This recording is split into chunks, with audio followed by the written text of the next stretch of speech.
welcome back to your channel once again. And today we are going to start our new chapter, chapter 2, that is sexual reproduction in flowering plants. So basically इस chapter में हम flowering plant में sexual reproduction कैसे होता है वो देखेंगे। हमने जनरली ये देखा था कि नॉर्मल प्लांट्स में हम एसेक्सुअल रिप्रोडक्शन देखते हैं। कौन सा रिप्रोडक्शन देखते हैं? एसेक्सुअल। बट इस चैप्टर में हम पूरा डिस्कस करेंगे किस चीज़ के बारे में? सेक्सुअल रिप्रोडक्शन के बारे में। सो let's begin with today's video guys. बहुत सिंपल चीज़ें हैं इसमें, कुछ भी ज़्यादा कॉम्प्लेक्स नहीं है। तो उस तरीके से हम सिंपली देखेंगे क्या क्या चीज़ें दी हुई हैं चैप्टर में, ठीक है? So let's begin with today's content. First of all we will be talking about pre fertilisation event.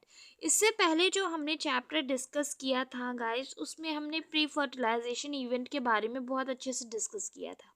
So pre fertilisation event क्या होते हैं? बेसिकली कि ऐसे इवेंट जो फर्टिलाइजेशन से पहले होते हैं, ठीक है?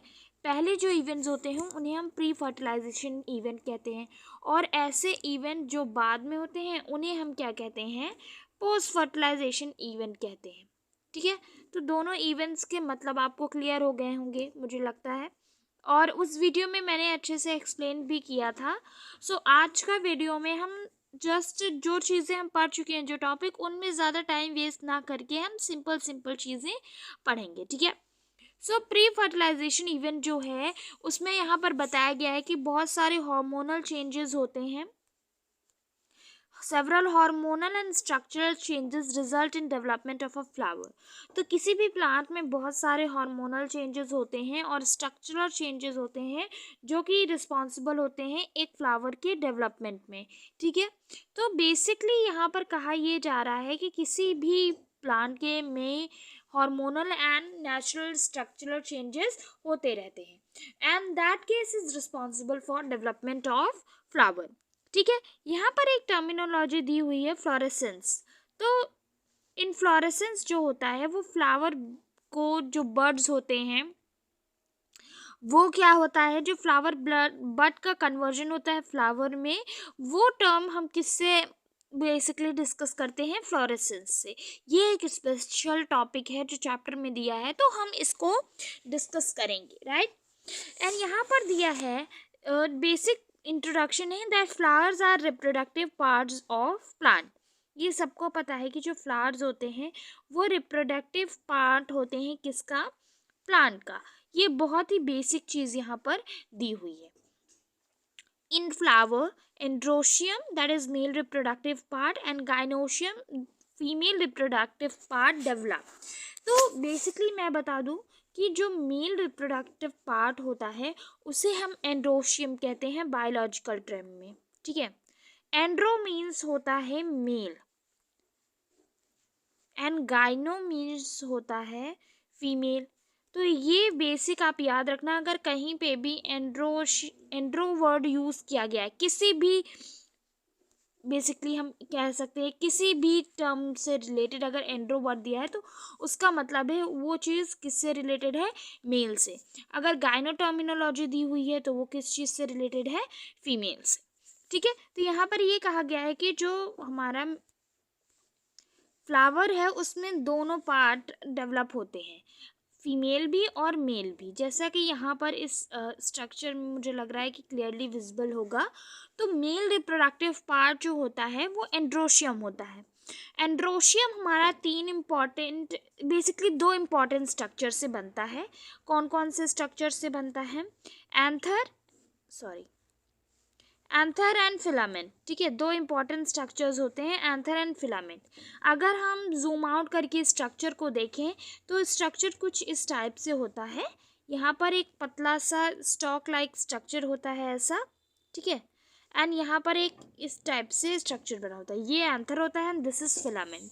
अभी मैं इसको जूम्ड आउट स्ट्रक्चर भी आपको दिखाऊंगी अच्छे से, तो आपको ज़्यादा क्लियरली समझ आएगा, ठीक है, let's begin with our basics now. Androecium के बारे में थोड़ा सा पढ़ते हैं यहाँ पर, जो हमने हमने दिया हुआ है एनसीईआरटी बेसिस में नोट्स हैं, तो you don't need to worry कि यहाँ पे कुछ भी आउट ऑफ सिलेबस दिया है। कुछ भी आउट ऑफ सिलेबस नहीं है, everything is from your syllabus, important point specially. ठीक है, तो एंड्रोशियम में क्या कहा गया है, it consist of whorls of stamens. तो एक मिनट में आपको बता दूं कि जो फिलामेंट एंथर और फिलामेंट होता है, इनको जोड़ के हमारा क्या बनता है, स्टेमन बनता है। क्लियर? ये 1 second, I think it's not working properly. Okay, so यहाँ पर हम ये जान लें कि जो हमारा एंथर और फिलामेंट होता है, इनको अगर हम ज्वाइन करते हैं तो हमारा क्या बनता है, स्टैमिन बनता है। तो ये याद रखना है आपको कि stamen is collection of anther and filament, right. तो यहाँ पर वही चीज़ दी है कि ये वोरल्स ऑफ क्या है, वोरल्स ऑफ स्टैमिन है क्या, एंड्रोशियम। यहाँ पे बहुत सारे स्टैमिन्स लगे होते हैं, यानी कि बहुत सारे फिलामेंट्स और एंथर्स होते हैं। क्लियर? ओके, तो यहाँ पर नेक्स्ट पॉइंट जो दिया हुआ है उसे हम देखते हैं। नेक्स्ट पॉइंट क्या दिया है, नेक्स्ट पॉइंट आपका दिया है कि stamen consist of filament, long cylinder stalk and anther a bulboid structure. यहाँ पर पता है कि जो स्टैमेन है वो कंसिस्ट करता है फिलामेंट को, जो कि है क्या, लॉन्ग एक सिलेंडर स्ट्रक्चर है, और एंथर क्या है, एक बल्बॉइड स्ट्रक्चर है। ठीक है, यहाँ पर जो इम्पोर्टेंट चीज़ याद रखनी है वो ये याद रखनी है, जो यहाँ पर नेक्स्ट पॉइंट दिया हुआ है आपको, 1 second, yes. So next point is that filament is attach to thalamus और टू पेटल ऑफ फ्लावर। इसका कहने का मतलब है कि जो फिलामेंट है वो पेटल्स से या तो अरेंज होगा, इस तरीके से पेटल्स होती हैं, तो ये आंसर यहाँ पर पेटल से अरेंज होगा, या फिर ये जो नीचे थैलस होता है ये स्ट्रक्चर यहाँ पर आकर ये अटैच होगा। अगर आपको अभी नहीं समझ में आ रहा है so don't need to worry, हम इसको डायग्राम में सही से देखेंगे। ठीक है, okay. So now we will be talking about anther, क्योंकि एक बहुत इंपॉर्टेंट स्ट्रक्चर है, यहीं पर पॉलन ग्रेन्स बनते हैं। तो एंथर के बारे में हम बात कर रहे हैं। Anther is a typical bulboid structure, each lobe is dithecous that is consisting of 2 theca. तो एंथर क्या है, एक टिपिकल बल्बोइड स्ट्रक्चर है, और जो उसके अंदर बल्बोइड यानी कि bilobed structure, sorry bulboid I was saying, bilobed structure है जो, वो क्या है कि उसमें जो लोब है उनमें डायथिकस कंडीशन होती है, मतलब 2-2 कंपार्टमेंट्स होते हैं। यहाँ पर जो नेक्स्ट पॉइंट दिया हुआ है कि जो ये थीका है ये सेपरेट किए जाते हैं आपके लॉन्गिट्यूडनल ग्रोव से, जो कि लेंथ वाइज रन करती है। कहने का मतलब है कि अगर हम कह रहे हैं कि ये आपका एंथर है, तो ये एंथर बल्बोइड है, यानी कि इसमें 2 स्ट्रक्चर ऐसे हैं, बाइलोब्ड है, बाइलोब्ड स्ट्रक्चर है, एंड ये एक लोब है और एक ये दूसरा लोब है। ये जो लोब है आपका बेसिकली ये 2 अलग अलग लोब्स हैं। अब ये 2 लोब भी आपके स्पेशल 2 पार्ट में डिवाइडेड है ऐसे, तो ये हो गया ना, चार कंडीशन हो गई आपकी। तो ये जो है ये सेपरेटेड होते हैं एक लॉन्गिट्यूडनल ग्रोव से, जो कि लेंथ वाइज इसमें रन करती है, जैसे कि यहाँ पर मैंने ब्लू कलर से मार्क किया है, ये ऐसे सेपरेटेड होते हैं। ठीक है, तो इस तरीके का कुछ स्ट्रक्चर यहाँ पर आपको बताया गया है। एंड यहाँ पर दिया है कि जो स्पोरेंजिया होता है, माइक्रोस्पोरेंजिया होता है, वो कॉर्नर्स पर लोकेटेड होता है, और हर एक थीका में एक माइक्रोस्पोरेंजिया के साथ 1 से 2 माइक्रोस्पोरेंजिया हो सकते हैं। Then later on these microsporangia develops into pollen sac, and pollen sacs later develops into your pollen grain. Clear? Okay. So ये पूरा एक स्पेशल टॉपिक है जो हम पढ़ेंगे, we don't need to worry about it. And here we have some different types of diagrams also, जो कि important है आपके NCERT बेसिस के लिए, क्योंकि वो NCERT में बहुत फोकस करके दिए हुए हैं, तो आपसे पूछे जा सकते हैं। Here are the 2 diagrams. पहला है आपका किस चीज़ का, एंथर का डायग्राम है ये, इसको आप ध्यान से देख लो क्या एंथर का डायग्राम दिया हुआ है। बेसिकली एंथर का जो डायग्राम है वो ये है कि एक एंथर लाइक स्ट्रक्चर है, यानी कि बायलोब्स टाइप का स्ट्रक्चर ऐसा दिया हुआ है यहाँ पर, इस टाइप का, ठीक है। One second, I think there is some issue with my screen today, it's not working properly, ठीक है। इस टाइप का, see it's not working, okay. इस टाइप का कुछ स्ट्रक्चर है ये, वन सेकेंड, हाँ, इस टाइप का कुछ स्ट्रक्चर है, बीच से ऐसे डिवाइडेड होता है, फिर यहाँ से इसका स्टॉक डेवलप होता है, जो कि इस तरीके से यहाँ पर दिया हुआ है, राइट। अगर हम इसको लॉन्गिट्यूडनली, यानी कि अगर ये सर्कल है,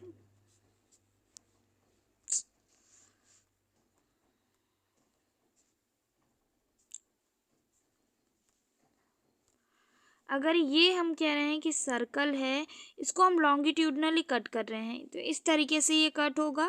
तो यहाँ पर आप देख सकते हो कि आपके दो इम्पॉर्टेंट स्ट्रक्चर्स दिए हैं, वन सेकेंड, ओके।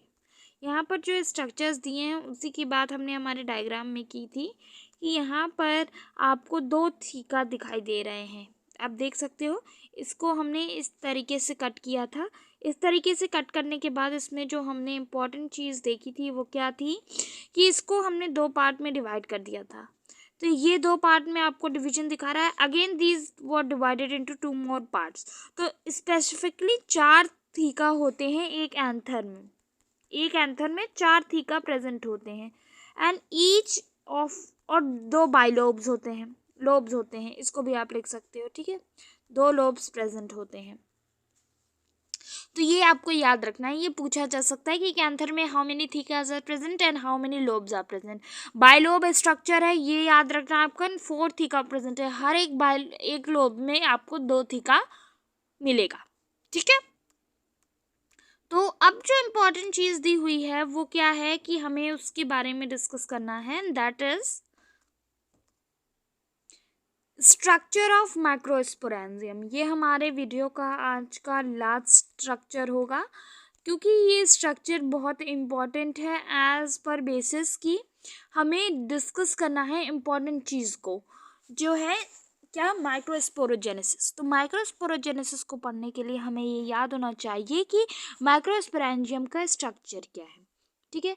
तो सबसे पहले आपको याद रखना है कि जो माइक्रोस्पोरेंजियम होता है वो 4 लेयर से सराउंडेड होता है। किससे सराउंडेड होता है? 4 लेयर वॉल से सराउंडेड होता है।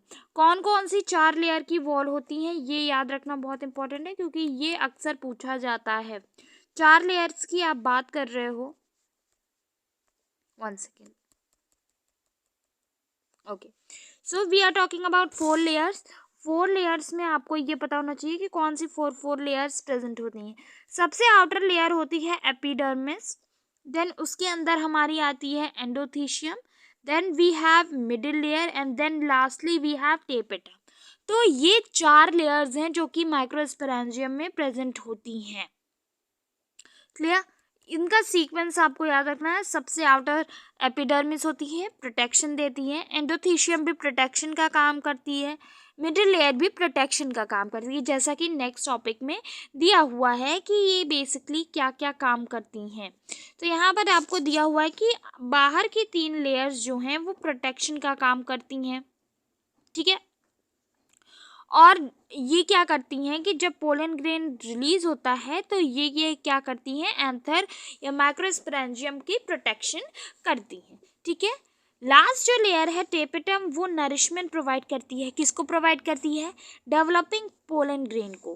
पोलन ग्रेन जब डेवलप करता है तो उसे भी नरिशमेंट की ज़रूरत होती है। तो जो टेपेटम लेयर है,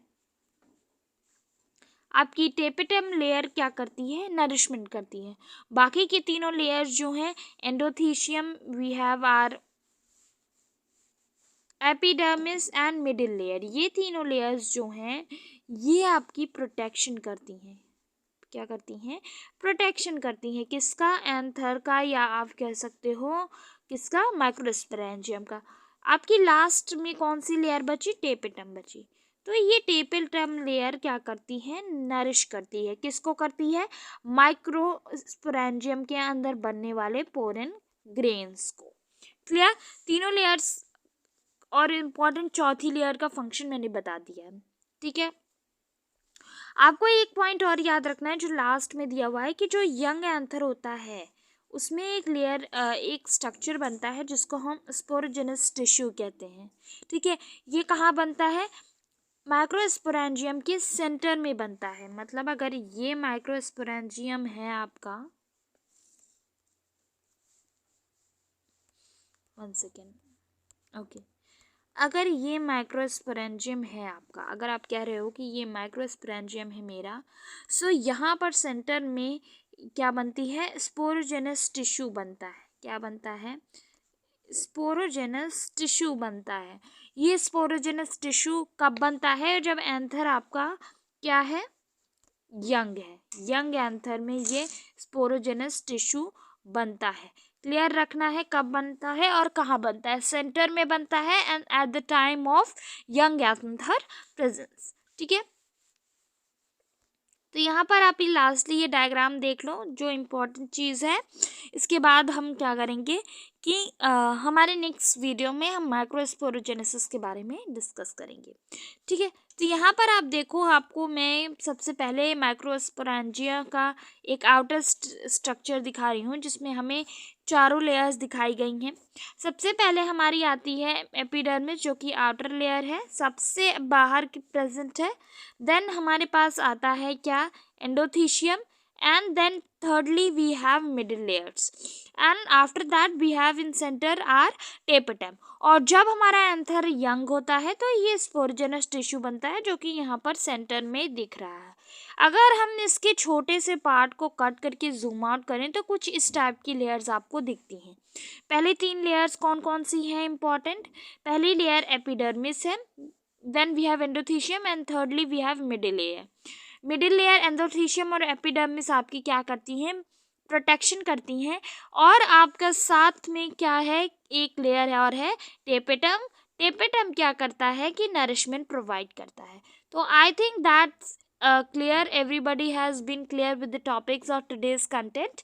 If you like the video guys, hit the like button, do share and subscribe with your friends so that they can also get the benefit and we also get the motivated when you share and like the video. So that's all. Till then, bye bye, take care. Soon we will meet in next video with another interesting topic of your syllabus.